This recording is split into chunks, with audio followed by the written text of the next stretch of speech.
ஒரு கைவிடப்பட்ட கிராமத்துல ஒரு ஏழை வாழ்ந்து வரான். மலையில ஒரு பெரிய கோட்டை கட்டணும் அப்படிங்கிறது அவனுடைய கனவு.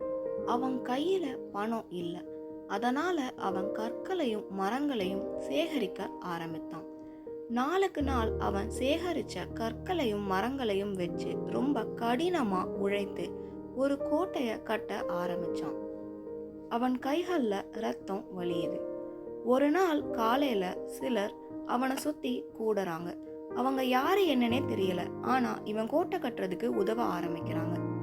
இந்த மக்கள் கோட்டை கட்டுறதுக்கு உதவுனாலும் அவங்களுக்கு கொடுக்க இவங்கிட்ட எந்த பணமும் இல்லை. இந்த உதவி செய்யற மக்களை தவிர மற்றவங்க விசித்திரமா இவனை கேலி செய்யறாங்க.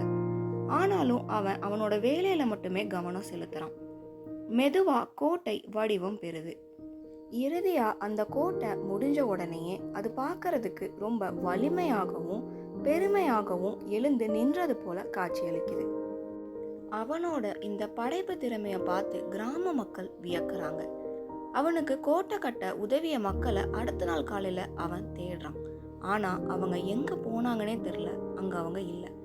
கிராம மக்கள் இவன் கட்டின இந்த கோட்டைக்கு உன்னோடையது உயில் கோட்டை, த ஃபோர்ட் ஆஃப் வில் அப்படின்னு பெயர் வைக்கிறாங்க. ஆனா அவனுக்கு அந்த கோட்டை அந்த தெரியாத மக்கள் உதவுன அதிர்ஷ்டத்தால கிடைச்சது. அதனால அவன் அந்த கோட்டைக்கு அதிர்ஷ்டத்தின் கோட்டை அப்படின்னு பெயர் வைக்கிறான். இந்த கோட்டை பல பேருக்கு ஒரு சின்னமா விளங்குது. அவனது உறுதிப்பாடு மற்றும் கடினமான உழைப்பு, அறியப்படாத சில நண்பர்களோட முயற்சி, இது எல்லாம் சேர்ந்து உருவாக்குனது தான் இந்த கோட்டை. இது மற்றவங்கள ரொம்பவே ஊக்கப்படுத்துது. விடாமுயற்சியோட எதை நம்ம நிரூபிக்கணும்னு நினைச்சாலும் அது சாத்தியமற்றதா இருந்தா கூட ஒரு நாள் சாத்தியமாகும் அப்படிங்கிறத இந்த கதையிலேருந்து நம்ம தெரிஞ்சுக்கிறோம்.